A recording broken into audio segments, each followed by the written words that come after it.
His father tried to instill seriousness in him and teach him business lessons, but David was not ready to learn.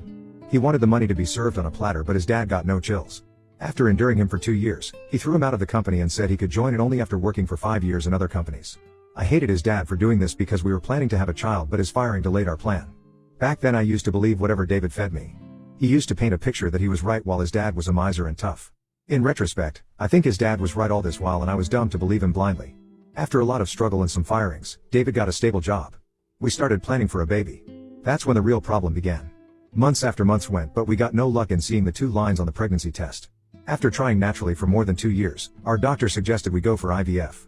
It was a draining process, in all ways, physically, mentally, and of course financially. Our medical bills were already over the roof in 2 years, and then on top of that, opting for an IVF was yet another challenge. We were certain of having at least one child. I should say I was adamant about having a child. David was not passionate like me but didn't deny having a child. He did what he had to do to conceive. When the doctor explained the process of IVF, its success rate, and medical bills, David flipped out. It is quite natural for anyone to flip out given the money you have to put in and the poor success rate. I said I wanted to have a child even if that meant emptying all my savings. David said I was on my own in this because he's not liking his job and would quit any time. He said though he's gonna support me in this, but he's okay even if we don't have a child. I was so blind to become a mother that I didn't see any of the red flags. Thankfully my career was going well amidst all the medical troubles in my life. I liquidated all my savings and started the process. It was a harrowing experience, to say the least.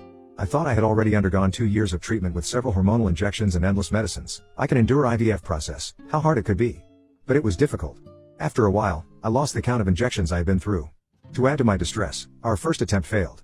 It was so heartbreaking that I didn't get up from the bed for days. The doctor briefed us for the next attempt. Physically and mentally, I was ready to give it a shot again, but finance was a concern. My savings were gone already. I asked David if he could spare something for this. After a lot of to and fro, he gave me $3,000, which was like 5% of the money we needed. I borrowed it from friends and family and went for another attempt. Dang, it failed too. This failure hurt more because now I was in debt and still childless. I gave up on my dreams of becoming a mother. My friend working at a bank suggested medical loans. Without thinking twice, I applied for it and went for the 3rd attempt. You see the desperateness. David was against it. Even my family said it was futile to spend so much money without any guaranteed success, but something in me urged me to go for it. David got hostile to my decision. Ever since we started our IVF process, he has been distant from me. I thought it was due to my crankiness. Hormonal injections come with a hell amount of mood swings and terrible effects on your health. Our sex life became negligible. I thought once we have the baby, everything would fall into place beautifully. I failed to sense that things had already fallen apart. During our 3rd attempt at IVF, after doing his bit, giving his sperm, he said he wanted to go on vacation because he was mentally exhausted. I wanted to punch him on the face for his whining. He couldn't even fathom what I was going through, endless injections, mood swings, sleepless nights, yet he was the one who needed the vacation. With so many things going on in my life, I ignored his tantrums to be dealt with in the last and let him do whatever he wanted. When he came back after his 2 weeks vacation, I rushed to give him the good news. I had conceived. He gave me an awkward hug and was uncomfortable the entire time. I thought he was just overwhelmed. After nudging him, he confessed he wanted to break up with me. The reason? He found comfort in another woman. That 2 weeks trip was not to relax his mind from the IVF stress but to make up his mind for his mistress. He went on the trip with this woman to see if he could live with her and he found himself happier than ever. He said he never felt that spark with me which he got with her. He was basically cheating on me while I was draining myself with all my might to have his baby. I'm not going to describe how I felt that day. I can't describe it actually. Just imagine your husband saying that he had been sleeping with another woman and want to leave you when you're just 1 week pregnant, and that too in your 3rd attempt at IVF. My body was sore with the months of treatment and now I had to prepare myself for a healthy pregnancy and childbirth. I said, F off, I don't want to deal with you. The next morning when I woke up, he was gone with all his stuff. I called his workplace and got to know he had quit his job months ago. When I called his friends, I got to know that he had borrowed money from them and had been ghosting them. No one knew where he was. There was no trace of him.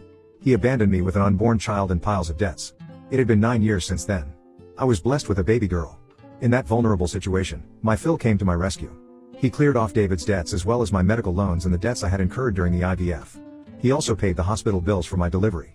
Mill and Phil supported me throughout my pregnancy and even after that. Until I went back to work, Phil sent me money for monthly expenses. After I went back to work, I stopped taking help from Phil. I made decent money to be able to take care of my daughter. Life was going normal until we lost Mill and COVID.